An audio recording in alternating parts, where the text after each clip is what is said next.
Hi friends, welcome to my channel. ഇന്ന് ഞാൻ ഉണ്ടാക്കുന്ന ഒരു നാടൻ കറിയാണ്. ചക്കക്കുരു, ചെമ്മീൻ, മുരിങ്ങാക്കോല്, മാങ്ങ ഇട്ട് വെച്ചൊരു കറി. അതിനായിട്ട് ഞാൻ ചക്കക്കുരു നന്നാക്കി വെച്ചിട്ടുണ്ട്. ചക്കക്കുരുവിൻ്റെ ഈ ബ്രൗൺ ഭാഗമൊന്നും ഞാൻ കളഞ്ഞിട്ടില്ല കേട്ടോ. അതൊക്കെ നല്ലതാണ് ആരോഗ്യത്തിന്. അത് കളയാതെ ഞാൻ ചെറുതായിട്ട് മുറിച്ചെടുത്തിട്ടുണ്ട്. ഒരു 2 മുരിങ്ങാക്കോല്, നല്ല കക്ക് മുരിങ്ങാക്കോലാണ്. ഒരു പകുതി മാങ്ങയുടെ ഒരു ചെറിയൊരു കഷ്ണം. മാങ്ങക്ക് നല്ല പുളിയുണ്ട്, അതുകൊണ്ടാണ് ഞാൻ ചെറിയൊരു കഷ്ണം എടുത്തിട്ടുണ്ട്. 2 പച്ചമുളക്, ഇതെല്ലാം ഞാൻ നന്നാക്കി ക്ലീൻ ചെയ്ത് വെച്ചിട്ടുണ്ട്. ഇതിനായിട്ട് ഞാനൊരു 200 ഗ്രാം ചെമ്മീൻ കഴുകി വൃത്തിയാക്കി വെച്ചിട്ടുണ്ട്. ഇനി ഒരു മൺകലം എടുത്ത് നമുക്ക് അതിനകത്തേക്ക് നന്നാക്കി വെച്ചിരിക്കുന്ന ചക്കക്കുരും എല്ലാം ഇട്ട് കൊടുക്കാം. കഴുകി വെച്ചിരിക്കുന്ന ചക്കക്കുരു ഇട്ട് കൊടുക്കാം കേട്ടോ. ചെമ്മീൻ, ആവശ്യത്തിന് ഉപ്പ്, ഒരു 1/4 ടീസ്പൂൺ ഉപ്പ് ഇട്ടിട്ടുണ്ട്.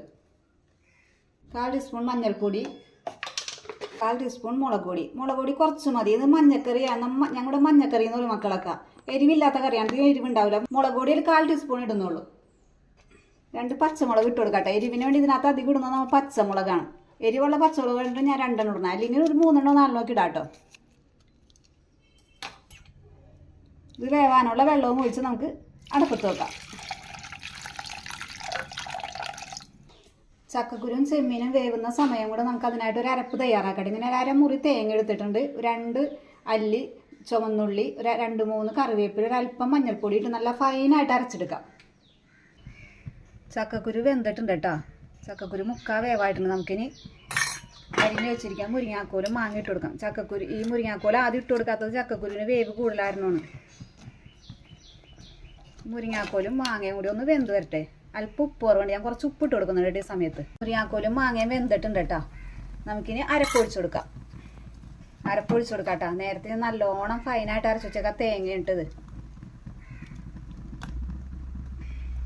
മിക്സിയുടെ ജാറിലേക്ക് അല്പം വെള്ളം കൂടി ഒഴിച്ച് ഞാനിത് ഒഴിച്ചു കൊടുക്കുന്നുണ്ട്. വളരെ തിക്കായിട്ടിരിക്കുകയാണ്. ഇപ്പോൾ കുറുകിയ പരിപാടി കേട്ടോ. ഇപ്പോൾ അധികം തിളച്ച് മറിയണ്ട, ഒന്ന് ചൂടായാൽ മതി. അരപ്പ് ഒന്ന് ചൂടാവട്ടെ. കറിയുടെ അരപ്പൊക്കെ നല്ലോണം വെന്തിട്ടുണ്ട്. തേങ്ങ ഓവറായിട്ട് തിളച്ച് മറിയരുത്. തേങ്ങക്കറി കാരണം പിരിഞ്ഞു പോകും. ഇപ്പോൾ വെന്തിട്ടുണ്ട് നല്ലോണം. അരപ്പൊക്കെ കറക്റ്റായിട്ട് വെന്ത് ഇപ്പോൾ എല്ലാ ഉപ്പും പുളിയൊക്കെ കറക്റ്റായിട്ടുണ്ട്. മാങ്ങ കൂടുതലിടുന്നവർക്ക് ഇടാട്ടെ. എനിക്ക് അധികം പുളി ഇഷ്ടമല്ലാത്തതുകൊണ്ടാണ് ഞാൻ കുറച്ച് മാങ്ങ ഇട്ടത്. ഇനി നമുക്ക് ഒരു അടുപ്പത്തേക്ക് ചീനിച്ചട്ടി വെക്കാം താളിക്കാനായിട്ട്. ചട്ടി ചൂടായിട്ടുണ്ട്. ഞാൻ വെളിച്ചെണ്ണ ഒഴിച്ചു കൊടുക്കാം കേട്ടോ. എന്നിട്ട് നാടൻ കറിയൊക്കെ ആകുമ്പോൾ അല്പം വെളിച്ചെണ്ണ കൂടുതൽ ഒഴിച്ചു കൊടുക്കണം.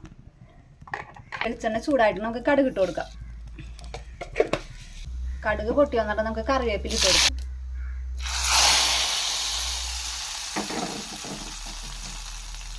ഇപ്പം ടേസ്റ്റി ആയിട്ടുള്ള ചക്കക്കുരു, ചെമ്മീൻ, മാങ്ങ, മുരിങ്ങാക്കോൽ കറി റെഡി ആയിട്ടുണ്ട് കേട്ടോ. ഇപ്പോൾ ഈ സമയം ചക്കക്കുരുവിൻ്റെ, മാങ്ങയുടെ, മുരിങ്ങാക്കോലിൻ്റെ ഒക്കെ സമയം. എല്ലാവരും ഇത്തിരി നാടൻ കറി ഉണ്ടാക്കി വെക്കണം കേട്ടോ.